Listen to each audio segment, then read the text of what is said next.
난리가 났어요. 막 기다리고 계시는 분들 정말 많으신데 오늘 초대 손님으로 여러분들께서 깜짝 놀라실 분을 모셔왔습니다. 댓글 반응 느려요. 네, 댓글 더 많이 활발하게 얘기해 주시면 감사하겠습니다. 자, 그럼 소개해-드리겠습니다. 국가혁명당 허경영 명예대표님 모셨습니다. 대표님 안녕하세요. 네, 안녕하세요. 네, 대표님 지금 기다리고 계시는 분들 계십니다. 저희 아투TV 지금 구독자분들께 인사 부탁드리겠습니다. 네, 우리 아시아투데이 구독자 여러분 반갑습니다. 앞으로 100만 구독자가 될 걸로 보입니다. 네, 100만 구독자. 가자, 100만 구독자. 네, 너무 감사한데, 아투TV에는 3년 전에도 또 한 번 오셨는데요. 그래. 이렇게 또 방문해 주셔서 네. 너무 감사하다는 아유, 말씀. 매번 이렇게 불러주셔서 고맙습니다. 네. 이렇게 새롭게 단장하고 또 새로운 마음으로 오늘 또 여러 가지 이야기를 나눠보려고 하는데요. 제가 중간중간에 댓글을 보다가 또 댓글에도 재미있는 댓글이 있으면 또 대신 한번 또 여쭤보고 해보도록 하겠습니다. 자, 이번에요. 총재님께서 이번에 22대 총선에서 국가혁명당 비례대표 2번으로 이제 출마를 하셨는데요. 유튜브의 특성상 조금 솔직한 답변도 좀 듣고 싶습니다. 네.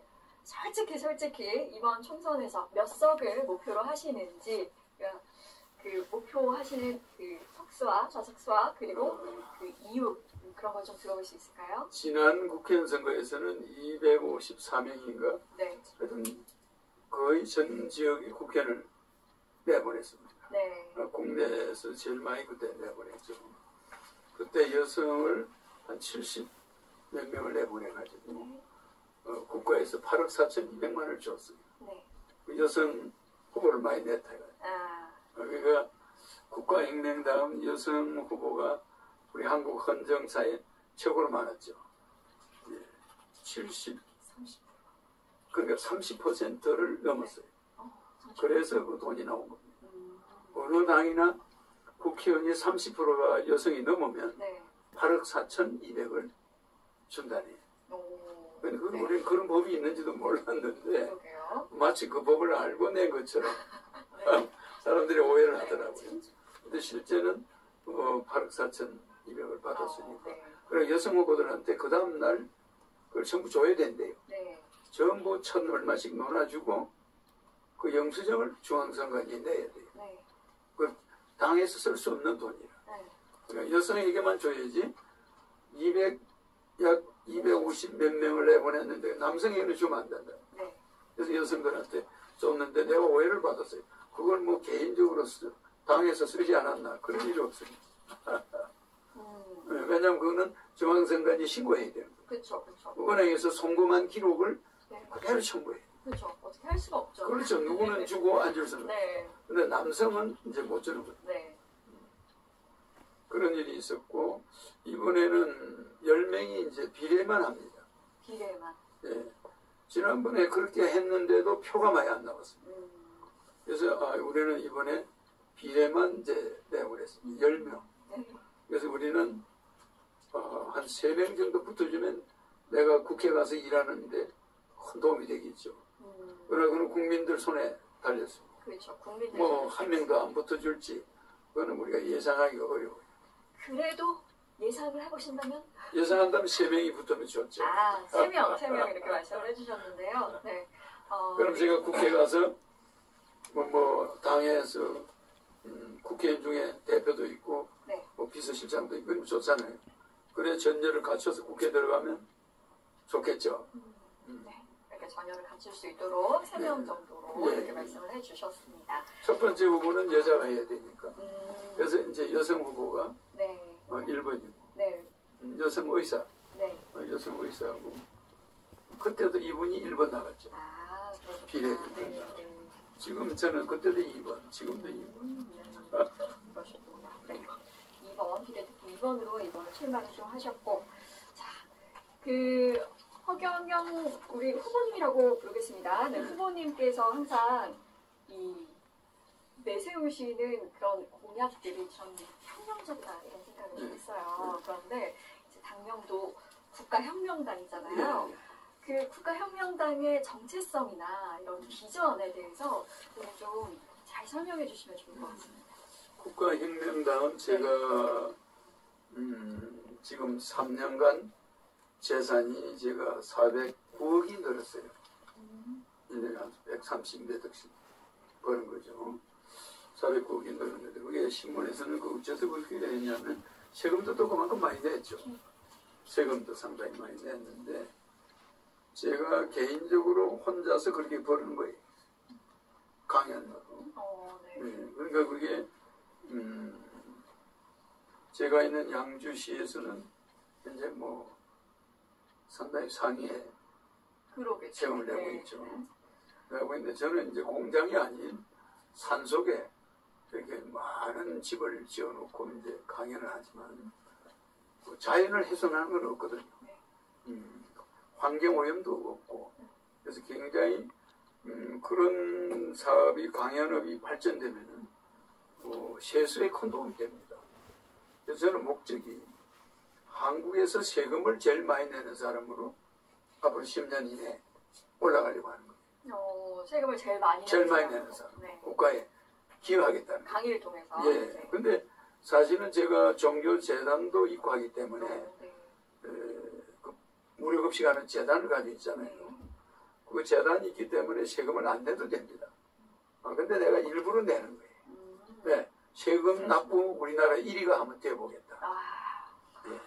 그게 이제 안중근처럼 애국하는 거다. 그렇죠. 네. 애국을 하는 거다. 면제하는 사업을 하고 있지만 애국을 하겠다. 이런 뜻이 있어서 그래서 국가에서 세금을 제일 많이 내는 사람이 한번 돼보려고 하는데 그건 잘 될 것 같아요. 네. 그렇게 될 것 같은데 그거를 뭐 하나의 비전으로 삼고 있고 또 하나는 우리 국가혁명당의 정체성이라는 것은 그건 제 개인의 이제 희망이고 국가혁명당의 정체성은 이제 여러 정당 중에 그래도 군계 일학 네. 여러 정당이 있어도 우리는 군계 일학과 같은 당이 되겠다. 그래서 혁명이 붙어 있는 거예요. 뭐 어떤 폭력적 혁명이 아니라 내적 혁명. 국가혁명당은 모든 정당의 상대방 당을 비판하는데 국가혁명당은 한 번도 제가 대통령 나오면서 여야 후보나 어떤 정치인 비판은 안 했습니다. 지금도 비판은 한 적이 없습니다. 항상 지난 대선 때도 뭐 여야 후보를 칭찬을 했지 내가 한 번도 비판한 적이 없어요. 그러니까 우리는 국회 가도 저는 여야를 비판 안 하고 제가 하나의 중재자 만약에 여당에서 국민배당금을 주자고 그러면 야당에서 반대합니다. 그럴 수밖에 없어요. 자기들 이미지가 내려가니까. 근데 내가 국민배당금을 주자. 이제 다음 제 목표는 저출산은 20몇 년 전에 이혼해가지고 여러 사람들이 써먹고 있습니다. 그러잖아요. 그 당시 한참 산하제한 할 때 사람을 막 예비군 훈련 가면은 정관 수술을 했어요. 애기 못 낳게. 그러니까 산하제한을 국가가 막 밀고 있는데 나는 저출산 앞으로 문제 생기니까 이거 하면 안 된다. 우리는 지금 애를 낳는 운동을 해야 된다. 그러니까 정부하고 이게 반대가 되잖아요. 그 당시 사람들이 나를 이상한 사람이다. 저 사람이 제 사기꾼 아니냐. 여기 애 낳았는데 3천만 원을 주고 그 당시 3천만 원 지금 1억 정도 됩니다. 또 결혼하면 1억을 주자. 이거 뭐 미친 사람 아니냐 이랬습니다. 지금 그때 1억이면 지금 한 3, 4억 되겠죠. 그래서 그걸 주자고 했는데 그거를 주면은 앞으로 우리나라에 인구 절벽이 안 온다. 그러니까 사람들이 아무도 이해를 해주는 사람이 없는 거야. 언론사. 지금 정부에서는 산하제한을 하라고 지금 정관수술이 목표인데 내가 예비군 훈련 가도 정관수술 하면 훈련 안 받고 보내줘요. 그러니까 선착순 줄을 섭니다. 나는 안 받았지만은 어쨌든 그런 시대에 애를 낳아야 된다. 이 비상이 걸린다 앞으로. 앞으로 10년 후에 한번 내다봐라. 이제 비상이 걸린다. 그럼 지금 4,000개의 학교가 없어졌습니다. 어린애들 다니는 학교가 4,000여 개가 전 국가에서 없어지는 이런 사태가 그동안 왔어요. 어제 일어난 게 아니라 그동안. 나는 그걸 내다보고 한 거예요. 그래서 내가 내놓은 이런 국가혁명당의 모든 정책은 적어도 30년 앞을 내다보고 있어요. 전부 다 그렇습니다. 그래서 이제 그때 내가 내보낸 게 또 국민배당금입니다. 네. 그럼 저출산은 이제 이래저래 이루어졌어요. 네. 근데 국민배당금은 지금 주지 않거든. 그때 내가 노인수당을 70만 원 주자고 했습니다. 앞으로 노인이 많아진다. 네. 그랬더니 그거를 뭐 옛날에 박근혜 대통령이 20만 원씩 주겠다. 그래가지고 그 누굽니까? 그 당시에 한나라당 이준석 그분이 그걸 뺏겨가지고 했다 이러더라고요. 방송에 나와가지고. 근데 그게 그 허경영씨 공약을 우리가 보고 20만 원씩 주기로 했다. 그래서 그 대통령이 당선되는데 네. 결정적이었겠죠. 네. 그와 같이 그 당시 노인수당을 내가 또 주장했거든요.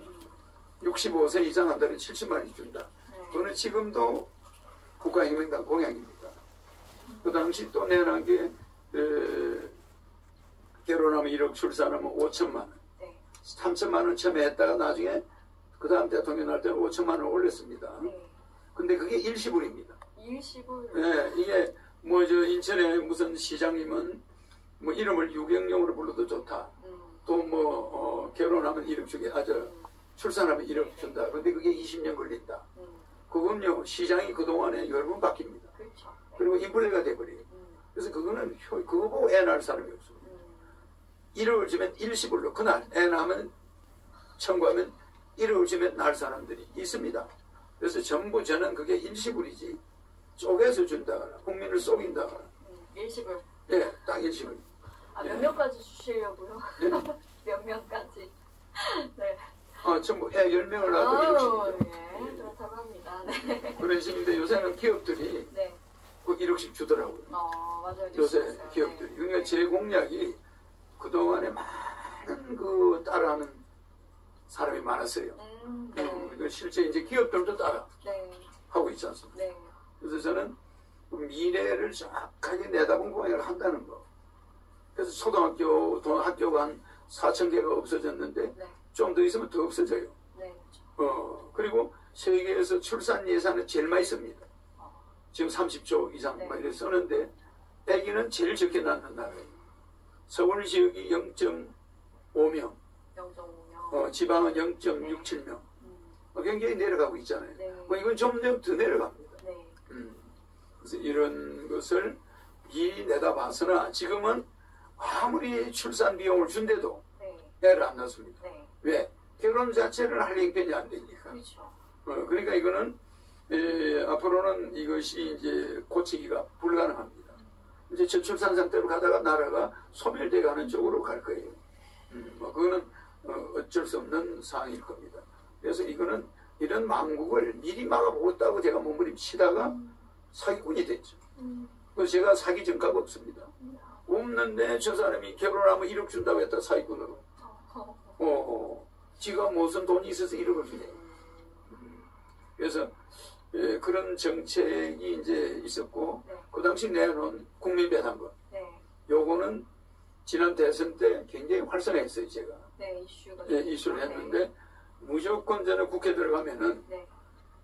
여당도 야당도 이걸 발의할 수가 없습니다. 발의하면은 상대방 당이 목숨 걸고 막아요. 네.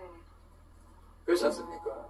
그러니까 이거는 제가 국회에 들어가면은 제 혼자만 발의를 하면은 네. 여야가 그 당의 공이 돌아가는 게 아니니까 허경영이가 발의했으니까 그 당의 어느 상대방 당 때문에 자기들이 피해를 보지 않잖아. 그렇게 있잖아요. 그러니까 그게 민주당이나 국민의힘이나 반대할 이유가 없어요. 자기 후손들도 150만 원씩 받으니까. 집에서 나이 40, 50이 다 된 청년이 직장도 안 가고 집에 들어앉아 있어. 근데 왜 장가 안 가냐? 수입이 없어요. 근데 월 150 나오면 여자만 만나면 300. 또 결혼하면 3억을 줘요. 1억 주고 주택자금 2억을 무이자로 줍니다. 네. 그러면 이게 3억 아니에요? 네. 또 애 낳으면 1억 아닙니까? 그러면 생활하는데 지장이 없어요. 그러니까 결혼해도 네. 생활비 한 300만 원 나옵니다. 출산이 5천. 네. 출산, 네, 네. 결혼은 1억. 네. 그리고 주택자금 2억, 3억을 주죠. 근데 그게 내 요 공약, 메인 공약입니다. 네. 출산하면 5천만 원. 출산은 5천. 네. 애기 결혼하면 1억. 결혼하면 1억. 1억. 그러니까 이제 출산하면 5천이고 결혼하면 1억이니까 이 또 매달 300이 나오잖아요. 네. 그러면은 또 주택자금이 2억이 나오죠.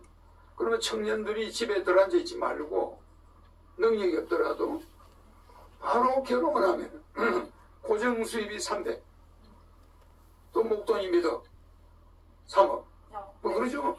그러다 애 낳으면 5천만 원. 네. 그러면 이 사람들이 한 4억을 포기하고 집에 앉아 있을 리가 없거든요.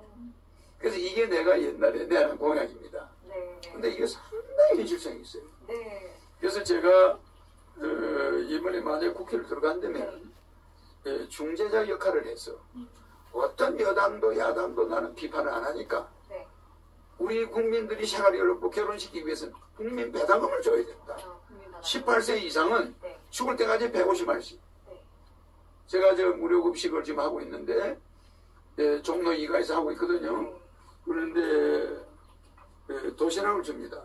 고급 도시락을 주는데 몇백 명씩 몰려오지 않습니까? 한 500명씩 몰려오는데 1년에 그게 한 뭐 20억은 안 되지만 한 10몇 억이 나가요.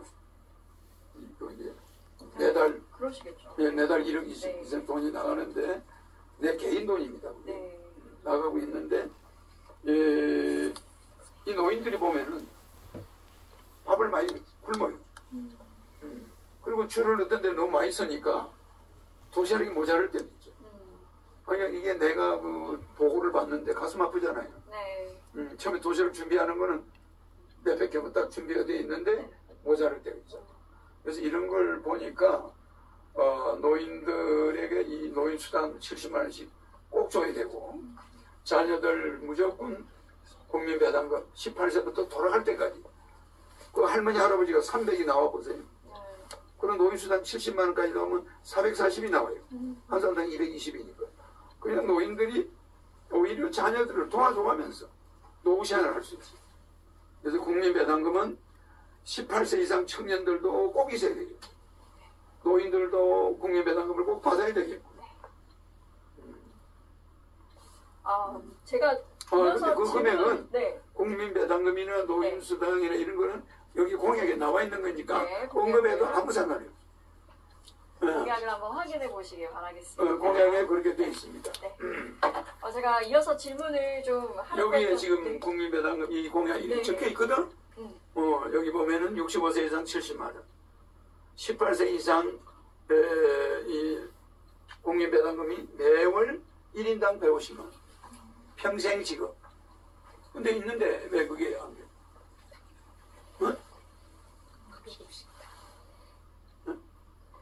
네. 요거는 네. 네. 무료 급식하는 거는 사람 숫자에 따라서 금액이 오르락 내려갑니다. 그렇죠. 예, 그래서 무료 급식은 사람이 많을 때 좀 많이 나가고 네. 적을 때 좀 적게 나가니까 네. 내가 정확한 금액은 모르지만은 네. 상당한 금액이 나갑니다. 그럴 것 같습니다. 근데 이번에 선거 기간이라 네. 한 달간 네. 선거 기간은 멈췄어요. 선거법에 걸리니까. 네네네. 그래서 4월 11일부터 네. 다시 무료 급식을 네. 하게 됩니다. 네. 총선 이후에 또. 내가 안 보고 하지만 숫자는 전부 다 틀린 게 없습니다. 그대로 우리 공약 그대로 해요. 네. 공약을 궁금하신 분들은 인터넷에 나와 그래서 있습니다. 국가혁명당의 어떤 정체성은 네. 중재자로서 국회 내가 내 하나만 들어가면은 여야는 대치가 되니까 서로 좋은 거를 발표를 못합니다. 뭐 국민의힘이 좋은 거 내라면 민주당 그거 통과되면 자기들이 선거 때 피해를 보니까. 그래서 발전이 안 일어납니다. 네. 국가가. 네. 그래서 저 같은 사람 하나가 네.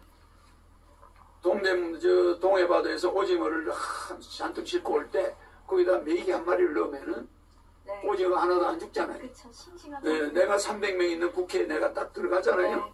그러면은 내가 내는 공약은 네. 여야의 비난을 받지 않습니다. 핑계를 내가 다 덮었어요. 그거 아닌 거야. 일이 되니까 여야가 피해가 없어요. 네. 근데 국민 생활이 나아져. 네. 그래서 제가 국회에 들어가면은 나는 국회의원 월급도 안 받을 것이고 네. 뭐 국회 특권도 안 받을 것인데 네. 다만 국회에 들어가서 네. 입법 활동을 하는데 여야가 저를 많이 협조할 것 같아요. 네. 당신이 한다면 우리가 통과해도 국민이 했다. 네. 민주당에 이런 소리가 안 나오니까 그만 통과하면 좋겠다. 그러니까 내가 가서 사인 좀 해달라. 그러면은 국회의원들이 좋다고 입법하자. 이렇게 되지. 그걸 민주당이 더 가지고 다니거나 국민의힘이 더 가지고 다니면 국민한테 아무리 좋은 거 실수로 못해요. 근데 국민이 그걸 알고 네. 나를 넣어준다면 그거 정말 좋은 기회죠. 그렇습니다. 맥이. 중재자가 되겠다. 중재자. 왜? 근데 나는 어떤 욕심도 없습니다. 나는 뭘 한번 하고 싶으면 네. 뭐 대통령으로 3번 나갔잖아요. 그 천문학적인 돈이 들어가잖아요. 네. 그런 걸 하고도 지금 이렇게 살아있잖아요. 네. 그러니까 나는 뭘 하면 목표를 세우면 뭐 앞으로 우리나라 세금을 제일 많이 내는 사람이 되겠다. 그러면 가능한 거예요. 나는 뭘 하면 세우면 하는데 그 능력이 있어요. 그래서 우리 저 생산적이지 비생산적인 저 국회를 네. 생산적인 국회로 네. 정말 우리 국민들이 필요한 걸 통과시킬 수 있는 국회로 만들어 보겠다. 이거지. 어떤 명예나 권력, 돈이면 돈. 나는 부러운 게 없어요. 벌고 싶은 얼마든지 벌어서 네. 대통령 나가고 네. 또 돈이 없어도 걱정이 없습니다. 네. 뭐 금방 하면 또 금방 부자가 될 수 있으니까. 정체성과 비전에 대해서 이제 여쭤봤는데. 그렇습니다. 네. 그래서 정말 국가혁명당은 창의적이고 창발적이다. 창의성은 창발적. 창발적. 네. 그러니까 아주 창의적인 데다가 네. 발상의 전환이 들어있어요.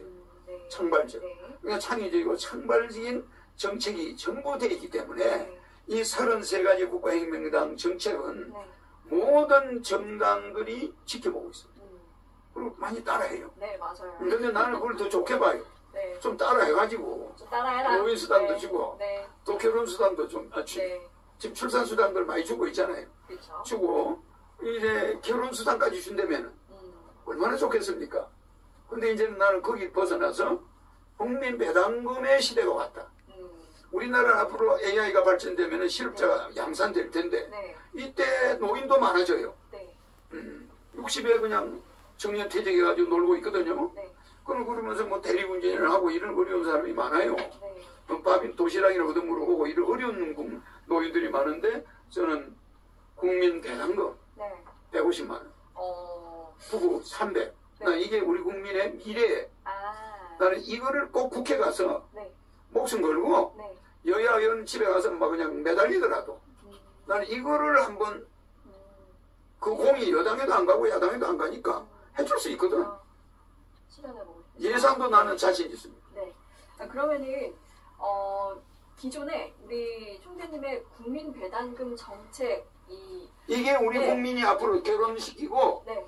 나라가 없어지는 출산 정책의 효과를 보는 게 네. 국민 배당금만 주면은 네. 애 낳는 거는 걱정 안 해도 앞으로 된다. 네. 이게 중요해요. 네. 그동안 이것에 대해서 이슈도 사실 비슷하게 흘러가는 것도 솔직히 있긴 있어요. 네.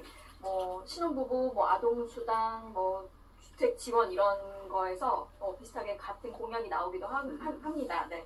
그러면 또 궁금한 게 이번 총선에서 네, 새롭게 이렇게 제안하고 싶으신 그런 공약이 있으실까? 또 그게 궁금해지거든요.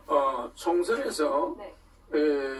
지금 제안하는 것은 네. 국민 배당금. 국민 배당금. 시작도 국민 배당금이고 네. 끝도 국민 배당금. 제 정책은 33가지가 있습니다. 뭐 여러 가지 금융실명제 폐지. 네. 돈을 은행에 넣는데 금융실명제를 없애겠다. 네. 금융실명제가 국가 경제 발전에 굉장히 마이너스입니다. 네. 그러니까 우리가 돈에 대해서 너무 돈에 대해서 클리어한 걸 원하는데 네. 금융실명제가 일본이 금융실명제가 없었어요. 네. 그동안 네. 경제가 엄청 발전됐어요. 네. 돈은 지하 경제도 필요합니다.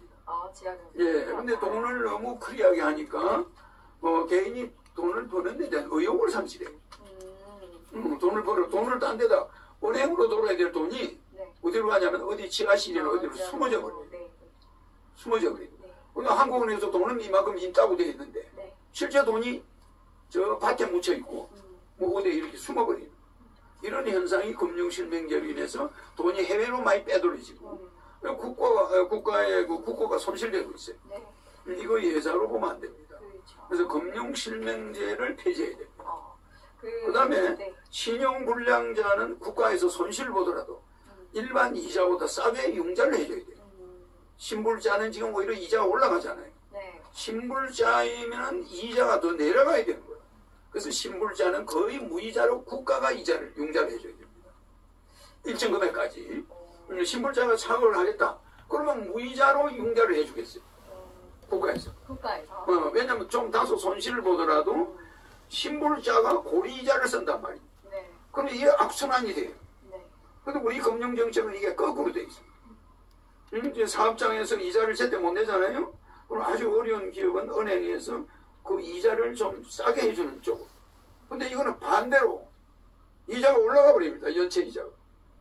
이 제도를 앞으로 우리는 금융적인 그 소액 상공인이나 금융적으로 경제적 난관에 부닥친 사람들은 그 이자를 절반 정도 줄여서 고의적으로 그렇게 하지는 않겠죠, 사람들이.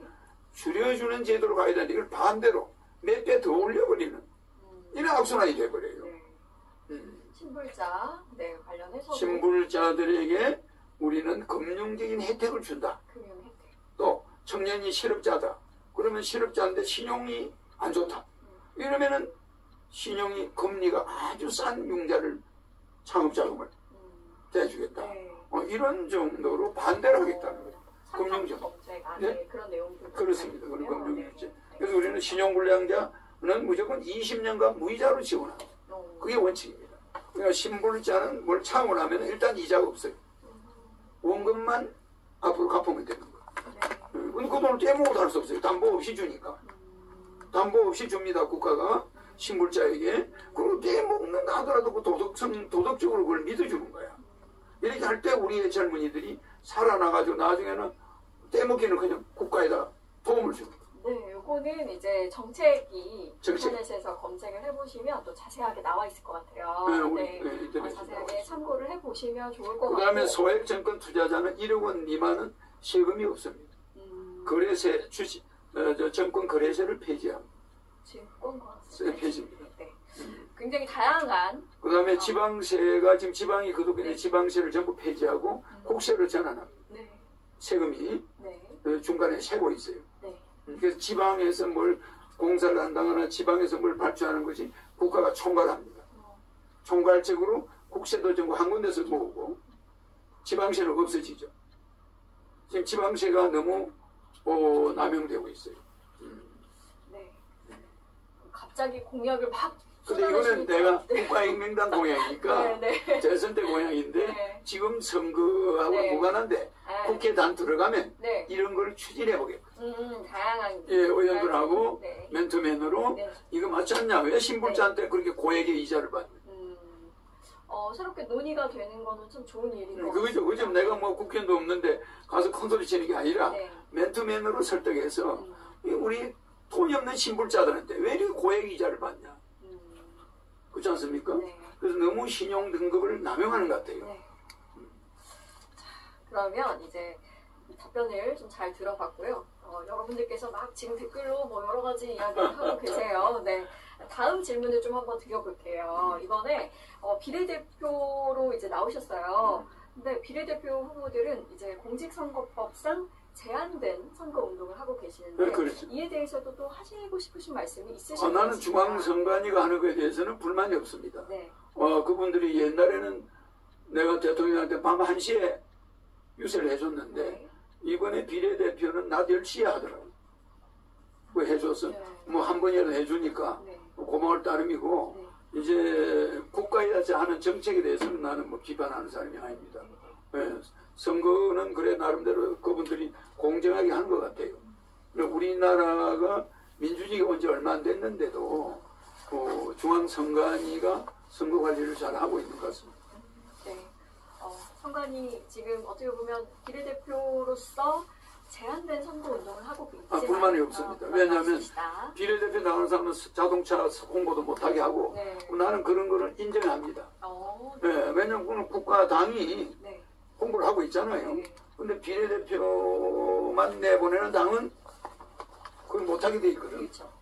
그런 제한은 반드시 있어야 된다고 생각해요. 네. 예, 왜냐하면 지역 후보를 낼 때는 그게 되는데 네. 지역 후보를 안 내는 비례대표만 나가는 당은 그 홍보를 못하게 된 거를 어떤 사람은 그걸 뭐 입법 소원을 하겠다 그러는데 네. 감수해야 된다. 예.